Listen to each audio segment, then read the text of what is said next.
大家好，欢迎来到 K 线西游战法频道。那上周呢，美股经历了一轮上涨之后，从反弹成功转入到反转。反转过程当中，我们见证了第二轮的日线级别上涨细游。在上周五呢，就看到日线级别上涨细游的一个唐僧阳线。唐僧阳线走完之后，通过合并 K 线，在周线级别上可以非常清楚的看到周线级别的上涨细游已经成功成立。那么根据我们 K 线西游战法时间级别切换、方向切换，有在周线级别上涨西游完成之后。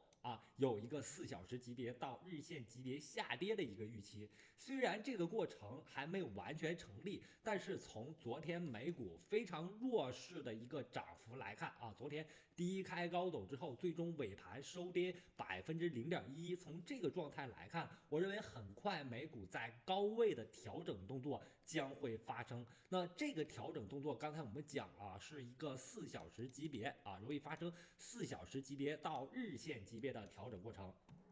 虽然说美股目前处在一个上涨趋势当中，但不得不提防的是刚才我们提到的4小时级别到日线级别的调整。一旦美股出现调整，势必会影响比特币的上涨进程。那么从今天来看，我们就正在经历美股在高位震荡过程当中，比特币做出的一定的调整。从今天我们看到的结构图来看在15分钟级别上，比特币回踩了一个15分钟级别1440均线。与此同时呢，以太坊甚至跌破了15分钟级别1440均线和169均线，出现了一组快速的下跌。那么虽然目前仍然在高位震荡比特币和以太坊仍然处在高位震荡，但是呢，美股快速周线级别到达唐僧位的这个位置，是要非常重点关注调整可能会发生的一个位置。同时呢，在周线级别，我们看到周线级别对于比特币来说在6月份走出了悟空阳线。悟空阳线走完之后，后面一组干扰性的 K 线，我们管它叫做妖怪 K 线。妖怪 K 线呢，干扰了我们对多头的判断，但最终呢，在10月比特币月的行情当中，走出了8阶阳线和后续的沙僧阳线，还有上周的唐僧阳线。一轮周线级别上涨西游已经在上周完成，本周呢，这根阳线非常突出，但是呢，我认为比特币大概率会随美股进行一定幅度的调整。对于这个调整，我们在上轮行情当中就见证过上轮行情在1月份走出悟空阳线、8阶阳线组、沙僧阳线和唐僧阳线之后，进行了一轮调整。同时呢，在前面的牛市行情当中，我们也经常见证周线级别上涨西游之后，在高位进行日线级别到4小时级别的调整过程。所以呢，即使目前是一个牛市行情，已经完成周线级别上涨西游之后，就处在一个风险需要释放的一个过程当中。那么这种释放呢，通常的结构是做4小时级别到日线级别的调整。那么今天有一定动作还不明显，我们在震荡过程当中，在调整的过程当中还没有明显的看到4小时级别的标志性的阴线。一旦这个标志性的下跌阴线成立，大概率会做出4小时级别下跌细游式的调整。那么今天下午的时候，我们看到以太坊和比特币做了一定的调整动作，但更多的是以太坊调整的深度更多。同时呢，我们也看到了以太坊出现了标志性的悟空阴线所以呢，目前的行情处在急速上涨之后的主流币需要更多的谨慎，对于多头来说是要进一步进行减仓的。那么从昨天到今天的热搜榜上，我们可以看到涨幅在遥遥领先的是中国的3驾马车，分别是奥迪、Big Time，还有我们之前就经常提到的一个 CFX，CFX 呢在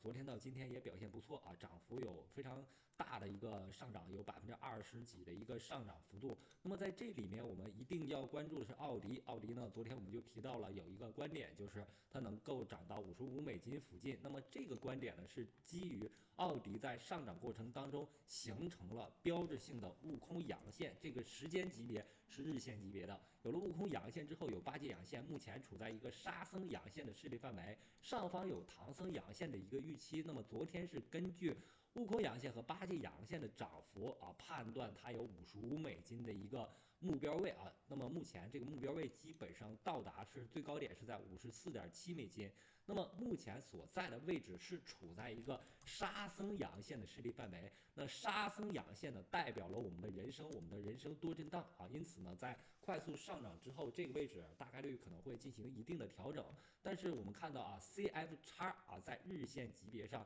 刚刚走出了一个标志性的悟空阳线。那么我认为 CF 叉呢，在行情当中可能会有一定的表现。在这个悟空阳线走完之后，上方可能会有八戒阳线、沙僧阳线和唐僧阳线的一个预期。毕竟呢，这轮调整我们看到 CF 叉从高点0.48，3月份到达这个高点之后，一路调整了9个月以上啊。这么长时间的调整，必然会让它产生横有多长，纵有多高的一个走势。因此呢，我更好看这个多头的国产币种3大马车之一，就是 CF 叉可能会有一定良好的表现，特别是在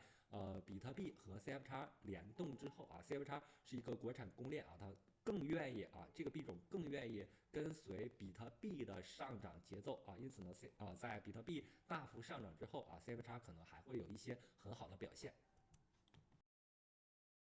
同时呢，有一些币种处在一个滞涨的状态当中，包括 Cake 啊，包括之前有一定涨幅的 Uni，我们看到 Uni 的位置是高于 Cake 的。那么对于这些币种，我认为在未来的几天之内就会有一波轮动行情。比特币大幅上涨之后，有一些币种跟随疯狂上涨，但是有一些币种迟迟没有上涨，这些币种呢不需要过度担心。后面的行情当中有更多的机会在比特币形成平台期，甚至是比特币下跌反弹的过程当中，一些币种呢会出现轮动啊。更多的看好是 Cake， 因为 Cake 目前所处的一个位置非常低，它仍然处在$3下方的一个黄金坑当中。这意味着对于 Cake 来说，在震荡形成完整的整理之后，会有一个爆发式的上涨过程。那么Cake 呢，也是 Binance 平台的一个去中心化的一个平台币，它是 Binance 平台打造去中心化交易所最重要的平台币啊。因此呢，对于 Cake 来说，目前所处的一个低位刚好是一个蓄势的状态啊，蓄势能的状态。那么在前面的行情当中，我们也见证了 Cake 走完了一轮日线级别上涨期油。目前比特币出现快速上涨之后，Cake 完全没有走出它的一个标准的悟空阳线。如果它能够一旦走出标准的悟空阳线，突破$3之后，上方空间将被完全打开。那么这里呢是我们的一个 AI 智能量化机器人的表现。那这轮行情呢，我们看到多头纷纷上行的过程当中，机器人的表现它是按兵不动没有跟随着追涨。但是今天的表现非常出彩，因为我们看到标志性的以太坊走出了一个不断的下跌反弹。在这一轮的整个轮次的从高点出现之后的下跌反弹我们看到有4、5次这样的一个下跌反弹过程当中，AI 机器人通过随机森林的模型反复出击，几乎每一次出击都能够获得大幅的利润所以呢最近2个交易日我们看到数据非常漂亮，很多账户都有了非常高的盈余。那么我们也看到我们的年化收益大多都突破了100%，仅有个别刚刚进场的一些资金还在80%左右，60-70%这样刚进场的一些资金在60-70%，那么后面跑的资金大多数能够跑过100%以上的年化平均能够达到150%以上，这是一个非常优秀的量化机器人的表现。那么好，今天的节目就到这里，非常感谢大家一直以来的支持和鼓励，希望大家能够订阅我的频道，感谢大家，再见。